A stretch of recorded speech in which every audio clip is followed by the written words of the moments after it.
Ha fucking ha by Barrett Warner. Get your compass.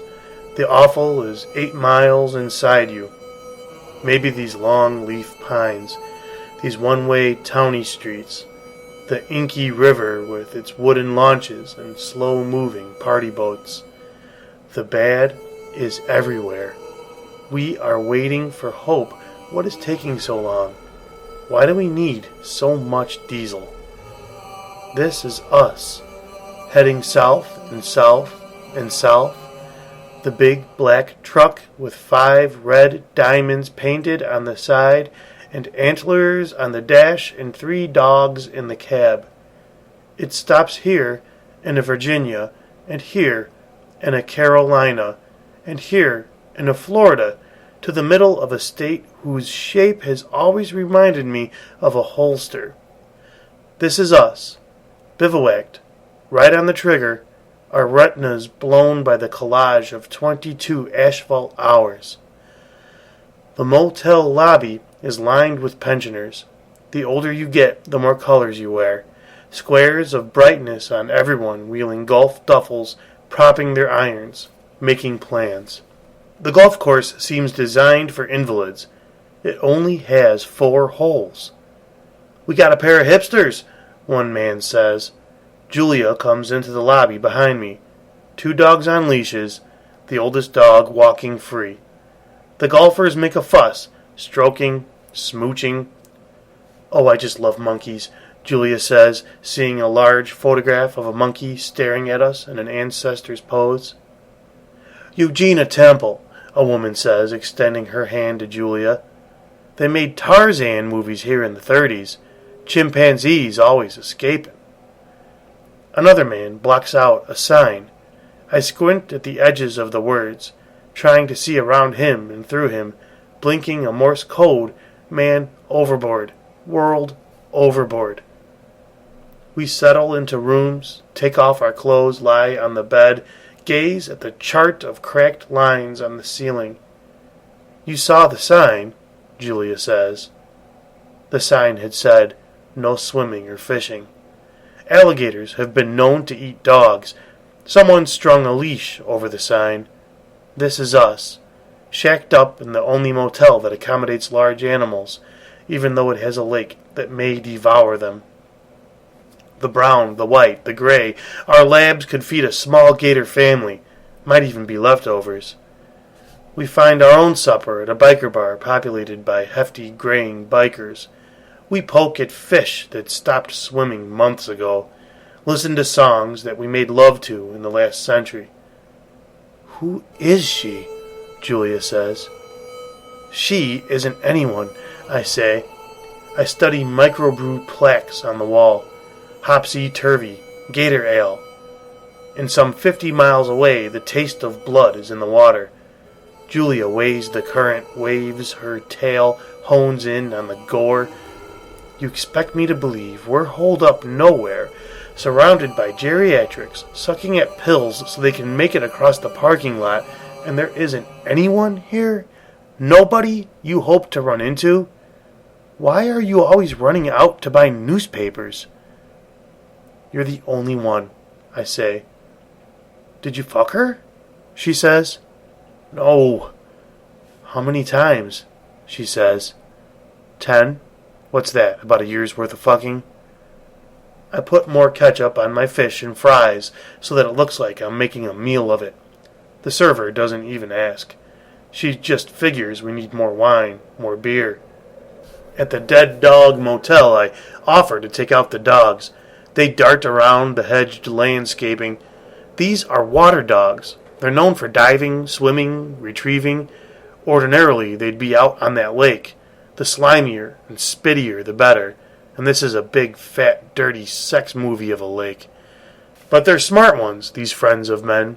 They understand malevolence and keep their paws distant. Not being as smart, I walk to the water. Who is that swimming way out in the middle?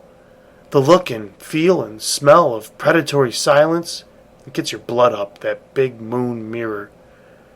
I push at the room door. The dogs push too, so that we all tumble inside. and find our sad places in and around the bed, which feels like a campus when the honeymooners aren't talking, don't even want their elbows to bump. For the record, Julia says, driving around aimlessly does not qualify as a honeymoon. I didn't call it that, I say. You were thinking it. You were betting that if you thought hard enough that this were a honeymoon, I'd soften and you might get into my panties. The beer, the 7 bottles of it, roils the room. Maybe I was making a small bet, sure, I say.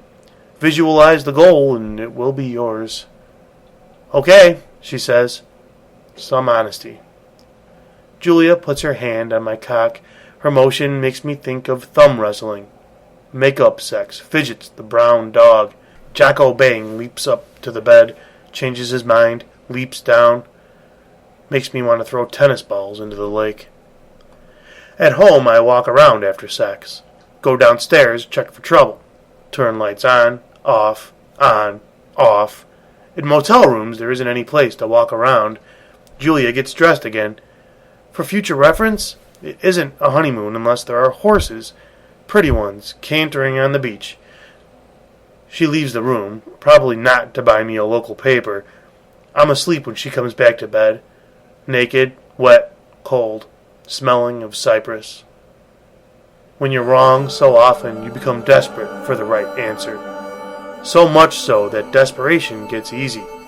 You go through life thinking, what have you got to lose? It can't get any worse. Well, let me tell you, dark is only the first page of night. Turn to page 30.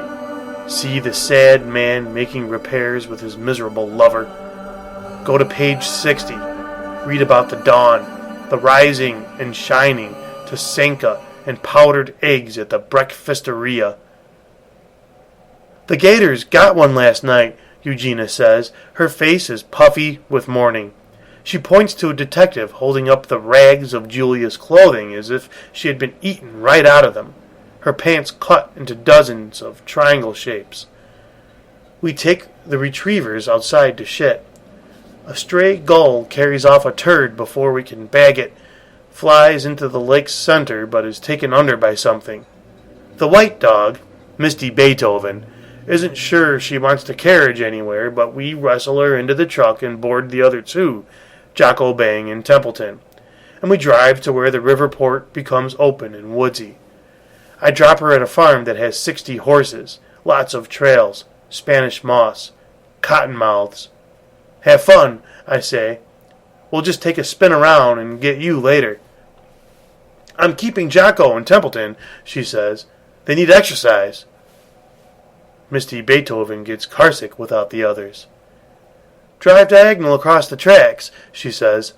Not so bumpy if you don't go straight. Julia surveys the compound, looking for cowboys, ranch women, open fires, the sound of branding.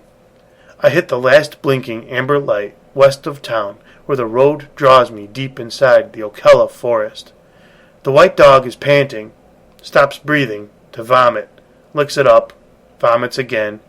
Rough night, I say, and grab the back of her neck as we pass a sign for crossing black bears.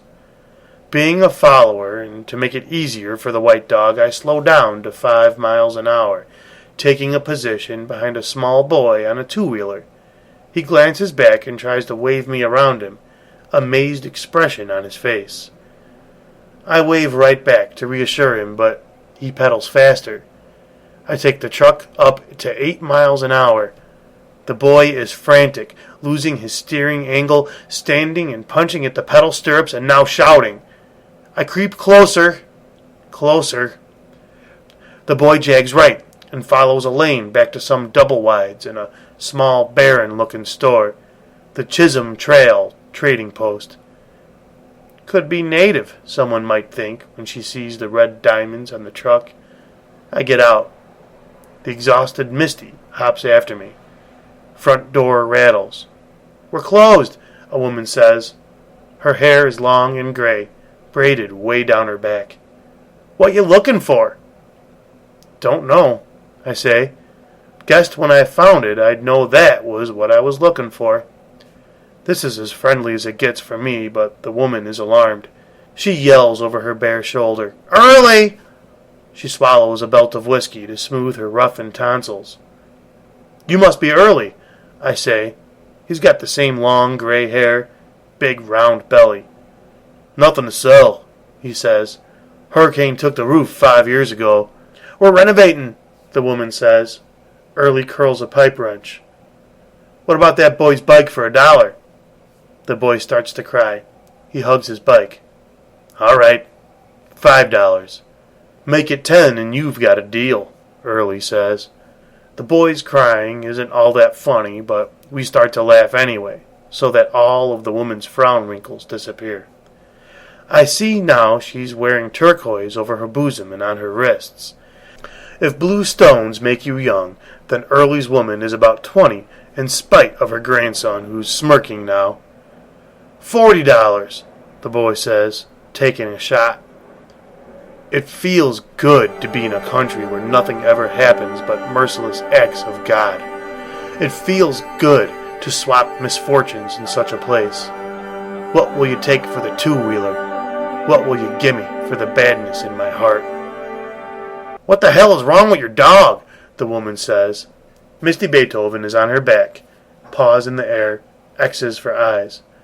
"My white dog has a bad case of black dog," I say. "Let's cause for another," Early says. We twist off and start and finish our beers. "You'll want to head west," he says. "There's a powwow at the junction where 3 state roads, 2 country roads, and the railroad come together." The woman's eyes soften. "Tell 'em we sent you." I give the boy 40 for his bike and 10 more for taking a joke. I load the bike and the white dog into the truck. I'm happy. But as soon as I leave the trading post, the sadness comes back. And it isn't just me. It's the road, too. The swampy oaks, lifeless without being dead. A black bear's corpse on the shoulder. Water moccasins crushed under rushing tires. The powwow is 8 tin shacks under a tin awning. There are cast aluminum horses, bears, gorillas, bird baths, suns. The suns have faces in their centers, lips and all, holes for eyes. Must be 1,000 of the painted metal stars. "What do you want?" a fossil says. Maybe until I pulled in, he thought he had seen it all. I shake my head. "I could do with a sun," I say, "preferably red and black to match my truck." This takes some doing, but we find the right sun in the back of the aluminum sun lot. The old-timer wants $40. No checks, no plastic. "Why don't you trade me for this bike? It's a real circus flyer. No brakes. You want to go backwards? You pedal backwards." "That bike's had an accident," he says. "No" means maybe. Accidents give it flair. Look at us. The white dog and I drive back to the Triple Bar Dude Ranch. Big old sun shining in the back. Julia walks around the fenders, blowing her stack. "What the fuck did you do to the truck?" "Nothing." "Did you see her?" Julia says. "I didn't see anyone. I drove around. Nothing happened. I bought a sun." "Dents I can forgive," she says. "They happen to everyone. But blood?" The other woman. That's Julia's word for my sickness, my quiet, smoking resentments, paralyzing inertias, the ancient reptile of it that can swallow you whole, the unhinging jaws of it, the great sucking sound of some spirit leaving you, always leaving you just as you were poised to love it back. The cries, the burns, the big hurt as you chase after the siren, begging and begging it to take you with it to oblivion, to wine after wine after wine alone in the motel room of nothing times nothing.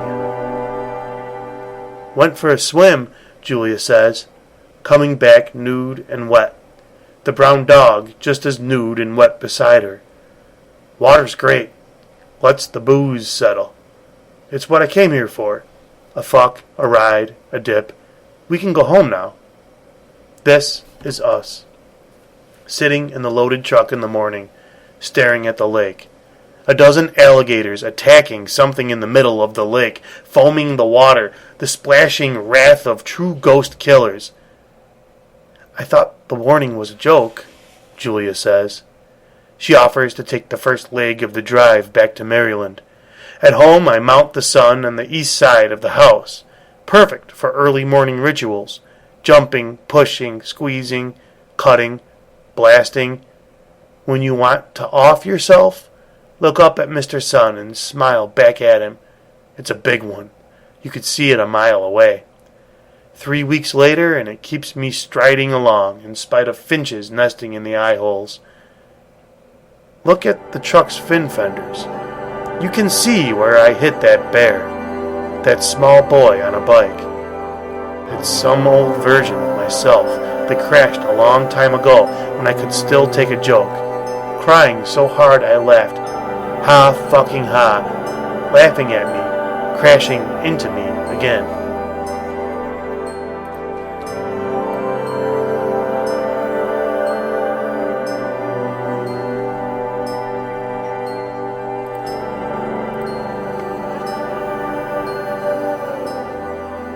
Barrett Warner's fiction has been published by Berkeley Fiction, Phoebe, Baltimore Review, Quarter After 8, Oxford Magazine, Amaranth Review, Yemassee, and elsewhere.